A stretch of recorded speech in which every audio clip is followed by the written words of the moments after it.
or whatever, something simple like that forever. But when I have to go do a solo, I turn purple, lose my breath because it's so difficult to blow. But something like this is $100, 100,000 pesos.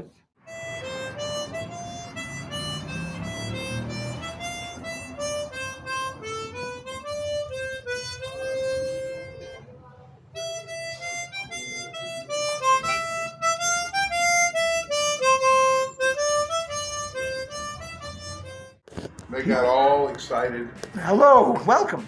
Today is Saturday 29th. I'm here at Eddie's Café. So with my friend William, he's playing some songs with his harmonica. Yeah, I'm trying to practice. I'm a little rusty.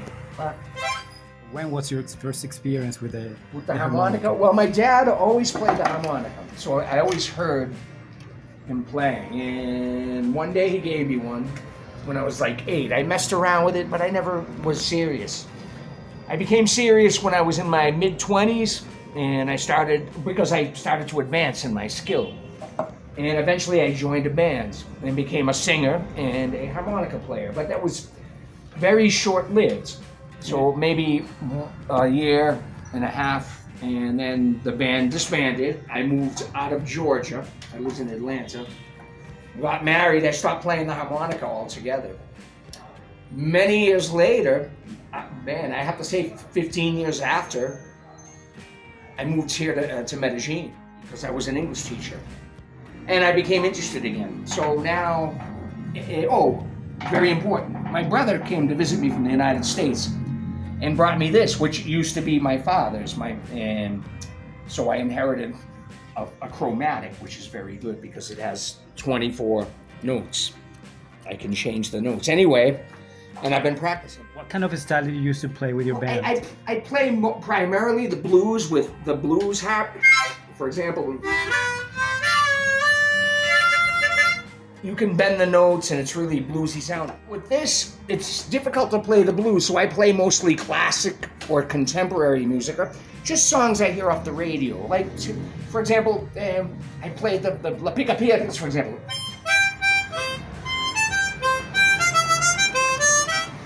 Just pick crazy stuff up like that to practice, and it keeps you sharp, it keeps you in practice. But if I hear something, I'll try to duplicate it.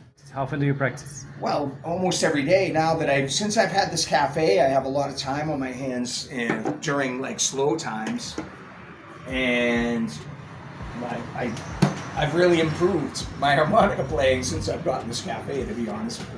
What do you mean with this micrófono abierto acústico? Well, basically, there's an institute down the street, and it's an arts institute, and there's a lot of musicians, and I'm trying to get them to come here. This was easier to learn. Also, cooking, I became a chef by myself. I never was taught by anyone, just by experience and learning. And also speaking Spanish, I learned by myself. So. What kind of food do you sell here? Oh, what do we got here? Oh, okay, Yeah. Right now, well, we don't have much because it's a slow weekend. That pizza right there is a Napolitana. So it's just basil and tomato. It's very simple but delicious. Above that, these are called Danish pastries. And I only have one muffin and one coffee cake left. We have 3 vanilla cupcakes, right? And some brownies. And then we have cookies that are oatmeal and raisin. And then we have some desserts, but they're in the refrigerator. Oh, we have cold drinks. I have a cold a granizado de café. So it's called a frozen mochaccino. And basically it's made with coffee, ice cream, ice, of course, because it's a granizado, sugar, and chocolate sauce.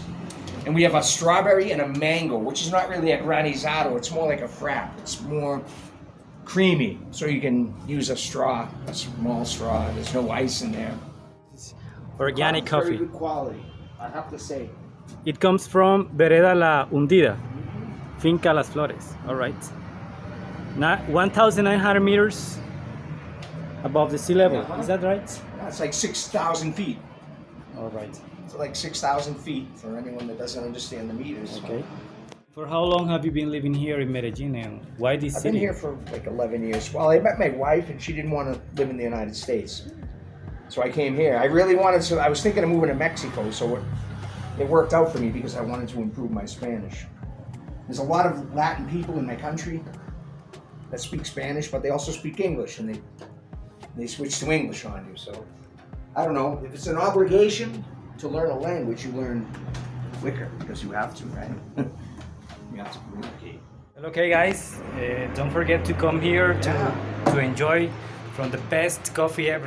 The best desserts. Well, I have to explain one more thing. This place, we're basically an American bakery. So if you went to like a Starbucks in the United States, you would find a lot of items that I have here. Although I don't have many today, but on a usual day I have more. But it's an American bakery. I will make a cheesecake de maracuyá or something like that. But basically, most of my products are from the United States.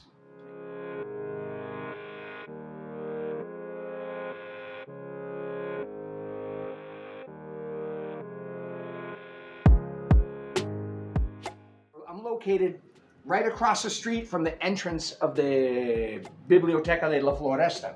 And Parque Floresta, I'm 1 block away from that. So we're very close to Santa Lucia Station too. Maybe 3 blocks from Santa Lucia Station. So yeah, come and visit us. We're small but very, not romantic, but an intimate place. Low light, good for meetings, good to study. Good for a date, your first date with a woman or a man, whatever it may be.